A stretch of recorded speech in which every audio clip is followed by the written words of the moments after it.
India's finest Medicover Hospital now opened exclusive hospital for women and children opposite Hitech's Charminar. Medicover Women and Child Hospital.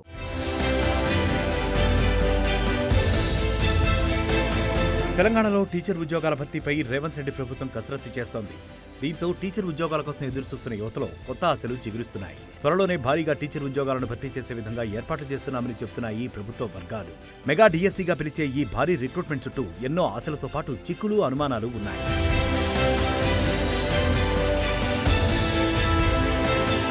నిజానికి ఇంత కీలకమైన ఈ పరీక్షను గత 10 సంవత్సరాల్లో ఒక్కసారి కూడా తెలంగాణ ప్రభుత్వం నిర్వహించలేదు. బీఆర్ఎస్ ప్రభుత్వం మీద నిరుద్యోగుల్లో తీవ్రమైన అసంతృప్తికి కారణమైన అంశాల్లో ఇది ఒకటి. అదే సమయంలో టీచర్ ఉద్యోగాలు సహా మొత్తం 2 లక్షల గవర్నమెంట్ ఉద్యోగాలు భర్తీ చేస్తామని కాంగ్రెస్ హామీ ఇచ్చింది.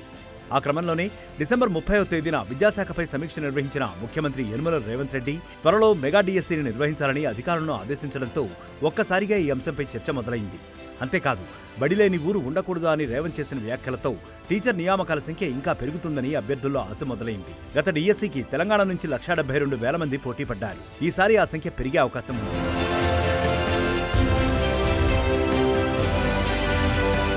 బీఆర్ఎస్ ప్రభుత్వం దిగిపోయే ముందు 2023 అక్టోబర్లో ఒక డిఎస్సీ నోటిఫికేషన్ విడుదల చేసింది. ఆ ప్రక్రియ మధ్యలో ఉండగానే ఎన్నికలు వచ్చాయి. 2023 ఆగస్టు వరకు ఉన్న ఖాళీల ఆధారంగా అప్పుడు 5,089 పోస్టులకు నోటిఫికేషన్ విడుదల చేసినట్టు చెప్పారు. వాస్తవానికి అప్పట్లో విద్యాశాఖ మంత్రి వర్గ ఉపసంఘానికి ఇచ్చిన నివేదిక ప్రకారం 9,370 పోస్టులను భర్తీ చేయాల్సి ఉంది. కానీ అప్పటి ప్రభుత్వం పోస్టులను తగ్గించి నోటిఫికేషన్ ఇచ్చింది. అయితే ఎన్నికల వల్ల ఆ రిక్రూట్మెంటే జరగలేదు. ప్రస్తుతం కాంగ్రెస్ అధికారంలోకి వచ్చినప్పటి నుంచి టీచర్ పోస్టుల భర్తీపై చర్చ జరుగుతూనే ఉంది. ప్రభుత్వం కూడా అసెంబ్లీలో గవర్నర్ ప్రసంగంలో మెగా డిఎస్సీ అంశాన్ని చెప్పించింది. త్వరలోనే డిఎస్సీ వేస్తామని గవర్నర్ ప్రకటించారు. ఆ క్రమంలోనే తాజాగా సీఎం రేవంత్ అధికారులకు ఆదేశాలు ఇవ్వడంతో అభ్యర్థులు పరీక్షకు సిద్ధమవుతున్నారు.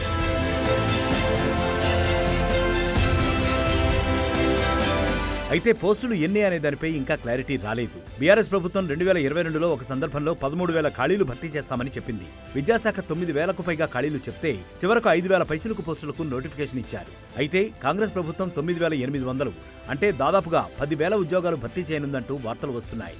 వాస్తవానికి మొత్తంగా తెలంగాణలో 20,000కు పైగా ఖాళీలు ఉన్నట్లు విద్యాశాఖ ఉన్నతాధికారుల అంచనా. తెలంగాణలో మొత్తంగా ఉన్న ప్రభుత్వ ఉపాధ్యాయ ఉద్యోగాలు 1,22,000 కాగా ప్రస్తుతం 1,03,000 మంది విధుల్లో ఉన్నారు. మిగిలిన దాదాపు 20,000 పోస్టులు భర్తీ చేయాలని విద్యార్థి సంఘాలు కోరుతున్నాయి.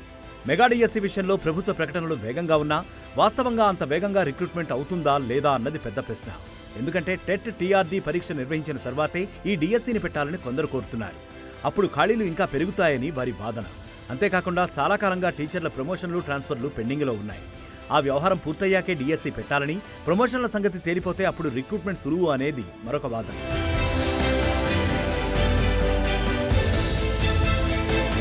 ప్రభుత్వం కూడా టెట్ ప్రమోషన్ల తర్వాతే డిఎస్సీ అంటే మాత్రం మరో 6 నెలలు పడుతుందని విద్యాశాఖ అధికారులు అంచనా వేస్తున్నారు.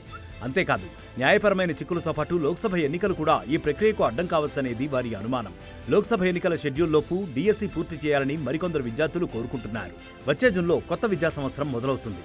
కనీసం రాబోయే విద్యా సంవత్సరం నుంచైనా పేదలు చదువుకునే పాఠశాలల్లో ఉపాధ్యాయులు ఉండేలా చూడాలి. ఇప్పటికే రాష్ట్రంలో 6,000 స్కూళ్లు కేవలం ఒకే ఒక టీచర్తో నడుస్తున్నాయి.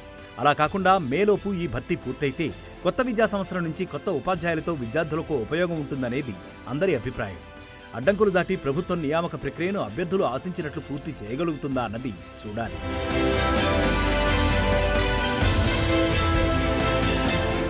మరిన్ని వీడియోస్ కోసం ఛానల్ ని సబ్స్క్రైబ్ చేయండి. లేటెస్ట్ అప్డేట్స్ కోసం వాట్సాప్ ఛానల్ ని ఫాలో చేయండి. అండ్ లింక్ డిస్క్రిప్షన్ లో ఉంది.